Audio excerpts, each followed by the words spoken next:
दोस्तों, कभी क्या आपने सोचा है कि क्रिकेट का बैट लकड़ी का ही क्यों बना होता है? एक ओवर में 6 ही गेंदें क्यों होती है? या बॉलिंग केवल ऊपर हाथ से ही क्यों कर सकते हैं? ओवर आर्म ही क्यों कर सकते हैं? या हम स्क्वायर लेग एम्पायर और विकेट कीपर, जिसे सही भाषा में कहें तो पॉपिंग क्रीज और रिटर्न क्रीज के बीच 2 से ज़्यादा फील्डर नहीं रख सकते। हेलो, नमस्कार दोस्तों, मेरा नाम है प्रदीप टंडन और आप देख रहे हैं मेरा चैनल जिसका नाम है स्टंप्स एंड बेल्स। दोस्तों, इन्हीं रोचक बातों पे आज मैं आपसे चर्चा करने वाला हूं कि ये क्रिकेट के नियम कैसे बन रहे हैं, किन घटनाओं के कारण कुछ नियम एस्टेब्लिश किए जा रहे हैं। दोस्तों, बहुत से क्रिकेट के नियम लिपिबद्ध नहीं थे, या जिसे मतलब हुआ कि राइटिंग में, लिखित में बहुत से नियम नहीं थे।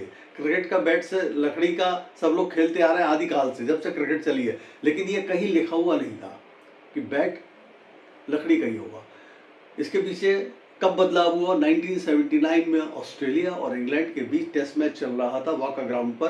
तो डेनिस लिली, जो ऑस्ट्रेलिया के मशहूर फास्ट बॉलर थे और हमेशा कंट्रोवर्सीज में ज़्यादा इन्वॉल्व रहते थे, वो एल्यूमिनियम का बैट लेकर खेलने आ गए। तब दोस्तों, इंग्लैंड के खिलाड़ियों ने इस पर ऑब्जेक्शन किया और एम्पायर को इंटरवीन करना पड़ा, और तब लिली ने वो बैट रखा। हालांकि लिली ने बहुत प्रोटेस्ट किया कि कहाँ लिखा है किताब में, आप मुझे दिखाइए कि ये बैट एल्यूमिनियम का नहीं हो सकता या लकड़ी का ही होना चाहिए। लेकिन एम्पायर्स क्योंकि ने ऑब्जेक्शन कर दिया था, उनको खेलने से मना कर दिया, इसलिए वो बैट उन्हें रखना पड़ा। लेकिन इसका नतीजा ये हुआ कि उसके बाद से ये नियम बना कि क्रिकेट बैट लकड़ी का ही होगा। दोस्तों, अगली घटना जो मैं आपको बता रहा हूँ वो भी ऑस्ट्रेलिया से है, और जितनी भी घटना मैं आपको बता रहा हूँ उसमें मज़ेदार बात ये, इंटरेस्टिंग बात ये है दोस्तों कि कहीं ना कहीं ऑस्ट्रेलियन कनेक्शन आपको मिल जाएगा। चाहे उसमें ऑस्ट्रेलिया बोर्ड इन्वॉल्व हो, चाहे उसमें ऑस्ट्रेलियन टीम इन्वॉल्व हो, और चाहे उसमें ऑस्ट्रेलियन इंडिविजुअल खिलाड़ी इन्वॉल्व हो। तो दोस्तों, अगली घटना 1981 की है, वो भी मेलबर्न क्रिकेट ग्राउंड की, जहां ऑस्ट्रेलिया और न्यूजीलैंड के बीच बेंसन एंड हैजर्स वनडे सीरीज का फाइनल खेला जा रहा था। आखिरी मैच था, उसकी आखिरी गेंद थी, उस पर जीतने के लिए न्यूजीलैंड को 6 रन चाहिए थे। तो कोई भी हारना तो नहीं चाहेगा, लेकिन बहुत अनस्पोर्टिंग था ग्रेग चैपल के नजरिए पॉइंट ऑफ व्यू से। ग्रेग चैपल ने क्या कहा कि अपने बॉलर को आदेश दिया कि गेंद लुढ़का के फेंक दो, रोल कर दो। बॉलर ने वैसे ही किया। अब आप जानते हो, जो ऐसी लुढ़कती हुई गेंद आ रही हो तो छक्का तो मारा नहीं जा सकता। ऑस्ट्रेलिया मैच जीत गया, लेकिन इसमें बहुत कंट्रोवर्सी हुई और क्रिकेट का काला दिवस के रूप में ये आज भी माना जाता है। लेकिन उसकी अच्छाई ये हुई, उससे अच्छी बात ये निकली कि आईसीसी को नियम बनाना पड़ा कि बॉलिंग केवल ओवरऑल भी हो सकती है। दोस्तों, फिर क्रिकेट पे ऑस्ट्रेलिया पर आते हैं। ऑस्ट्रेलिया में 1979 तक भी 8 गेंदों का ओवर होता था। यानी कि अगर आप ऑस्ट्रेलिया खेलने जा रहे हैं तो वहाँ 8 गेंदों के ओवर से टेस्ट मैच खेलना पड़ता था।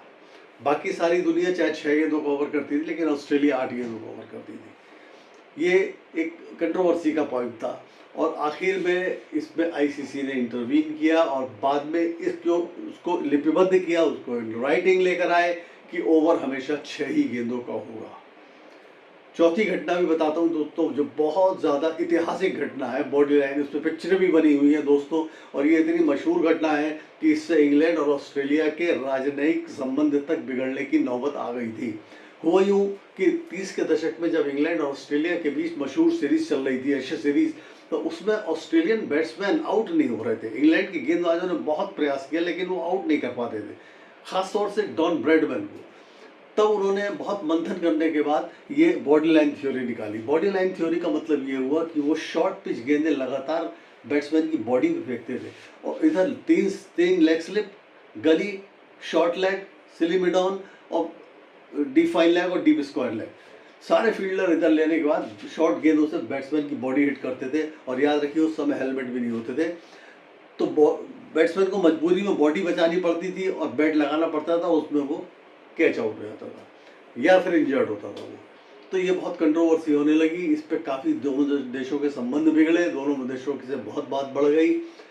उसके बाद इस बात का संज्ञान आईसीसी ने लिया, उस बात का संज्ञान एमसीसी रूल बुक में लिया, और तब ये नियम बना कि आप पॉपिंग क्रीज और रिटर्न क्रीज के बीच 2 से ज़्यादा खिलाड़ी नहीं रख सकते हो। इसके बाद 5वीं घटना बताता हूँ आपको। आप इस स्क्रीन पर देखिए कि बैरी रिचर्ड्स खड़े हुए हैं, 2 बैट लिए हुए। एक बैट उनका अपना है जिससे उन्होंने ट्रिपल सेंचुरी बनाई थी, और दूसरा बैट है डेविड वार्नर का जिससे डेविड वार्नर ने ट्रिपल सेंचुरी बनाई थी। दोनों बैटों की मोटाई को गौर से देखिए दोस्तों, आप पाएंगे कि डबल से ट्रिपल से ज़्यादा फर्क है वो उस बैट में जो जिससे डेविड वार्नर ने ट्रिपल सेंचुरी बनाई है। ये मोटाई दोस्तों बढ़ती ही चली जा रही थी, और इसके बॉलर्स का तो बिल्कुल दिल टूट जाता था, क्योंकि इतनी ज़ोर से गेंद हिट होती थी कि फील्डर भी नहीं रोकने हाथ डालते हुए डरता था। साथ ही ये भी स्थिति थी कि एम्पायर्स को भी खतरा होने लगा था। तब इसमें आईसीसी ने एक्शन लिया। तब आईसीसी ने इसमें निर्धारित किया कि आपके बैट की मोटाई 4.25 इंच से ज़्यादा नहीं हो सकती है। तो ये वो छोटी छोटी घटनाएं थी दोस्तों, आपने देखा, जिनसे क्रिकेट के नियम बदले और बनाए गए। आगे भी इस तरह के इंटरेस्टिंग स्टोरीज आपको बताता रहूँगा। अगर आपने मेरा चैनल सब्सक्राइब नहीं किया है तो kindly subscribe my channel, like कीजिए, सब्सक्राइब कीजिए और बेल आइकन दबाइए।